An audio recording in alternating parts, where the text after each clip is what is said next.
किया जाए साफ। राजेंद्र राजा जी, कितना वक्त हो गया आपको लिखते हुए? भाई सचिन जी, जी जी, पहले तो मैं आपका धन्यवाद करता हूं और आपकी पूरी टीम जो भी यहाँ पर आए हैं कि आपने मुझ जैसे कवि को भी अपने दिल में स्थान दे करके जो मान क्राइम वॉरियर को आप जैसे ही कवि तो चाहिए। ये आपकी महानता है। फिर भी जहाँ तक आपने प्रश्न किया है, वास्तविकता तो ये है कि जिस समय मैं अलीगढ़ मुझे देखा, हाँ अलीगढ़ में पढ़ रहा था, बीएड कर रहा था मैं, उन दिनों में सन 62 की बात है। उन दिनों में चाइना का एग्रेशन हुआ था, यानी कि चीन ने हमारे ऊपर आक्रमण किया था, और वो एक इतना बड़ा दर्द था कि वो हर संवेदनशील व्यक्ति के मन को एक बहुत बड़ी पीड़ा दे के गया था। अब हर एक ने अपनी अपनी पीड़ा को अपनी तरह से अभिव्यक्त किया, और तब से मेरे अंदर भी एक जो छोटा मोटा कवि बैठा था, उसने अपनी लेखनी को उठाया। राजेंद्र राजा जी उस वक्त क्या उम्र थी? मेरी उम्र उस समय 20 वर्ष की थी। 20 साल की उम्र में क्या एकदम अचानक आया कि एक 20 साल का युवक वो काव्य की तरफ मुड़ गया? देखिए, यहाँ पर एक राष्ट्रवाद हुआ करता है, एक अपना देशभक्ति का रूप हुआ करता है। क्योंकि अगर कोई भी कलमकार जिसके अंदर राष्ट्र भावना, राष्ट्रभक्ति, देश प्रेम नहीं होगा। राजेंद्र राजा देशभक्ति की बात कर रहे हैं आज मौजूदा समय में काव्य में, जबकि आज जो कवि है वो चुटकुले सुनाता है मंच पे, और प्रेसी प्रेमिका प्यार इस पे लिखता है, तालियां बटोरता है, राजनीति में चला जाता है। और राजेंद्र राजा आप ऐसे माहौल में देश की बात करते हैं। मैं तो दोस्त ये कहा करता हूं कि इस नए वातावरण पर भी लिखी तो बात कर। हर कलाकार से कहा करता हूं, मैं अपने कवि मित्रों से, कवि मंच पर भी कहता हूं कि इस नए वातावरण पर भी लिखी तो बात कर, और कांपते धरती गगन पर भी लिखे तो बात कर, और सिर्फ महबूबा के आंचल पर लिखा तो क्या लिखा, देश के नैतिक पतन पर भी लिखे तो बात। बहुत खूब, बहुत खूब। मैं तो इस सिद्धांत का हूं। और जो बात आपको कहनी थी बिल्कुल आपने सही कही है, लेकिन आज कवि, कविता और मंच किस दिशा में जा रहे हैं? देखिए, कविता का स्तर गिर रहा, जैसे जैसे हमारे मंच की एक ये कह लीजिए कि महत्ता बढ़ती जा रही है। आज पहले जो कवि सम्मेलन को कोई नहीं समझता था, ना कोई सुनता था, छोटे छोटे शहरों में भी अब कवि सम्मेलन होने लगे हैं। लेकिन यहाँ पर कवि सम्मेलन का पर्यायवाची किर्प, हंसना, हंसाना और बोगस की बात करके एक उनके जो हमारे दर्शक हैं या श्रोता हैं उनके मन पे बैठ जाना होता है।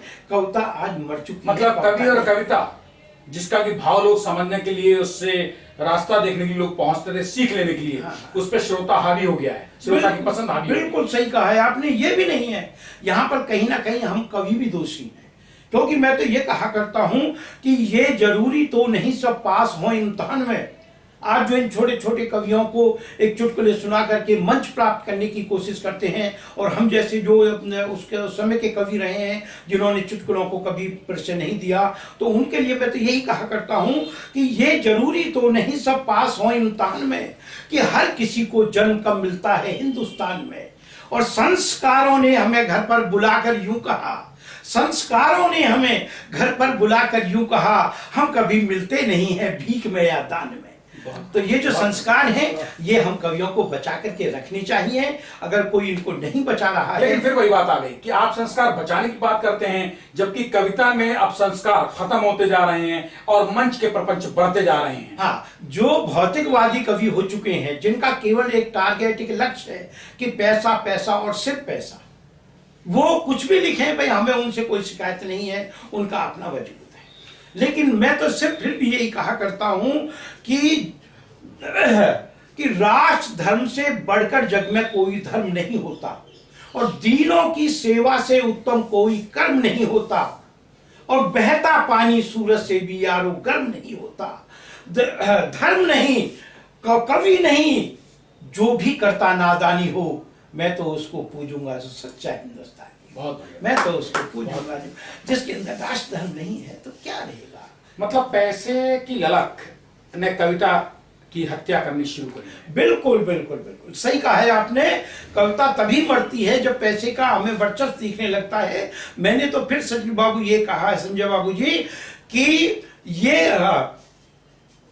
हमें मालूम है जिस दिन तुम्हारे गीत गाएंगे हमें मालूम है जिस दिन तुम्हारे गीत गाएंगे पदक सारे स्वयं चलकर हमारे पास आएंगे, मगर हमने कसम खाई है वीरों की, शहीदों की, किसी भी ताज के सम्मुख न इस सर को झुकाएंगे। लेकिन देश के तथाकथित मठाधीश और बड़े कवि तो अब पदक के लिए ही कविताएं लिख रहे हैं, वो तो आपके एकदम उल्टे हैं। मैं तो ये कहा करता हूं कि जो केवल पैसे के लिए लिख रहा है वो लिखना छोड़ दे।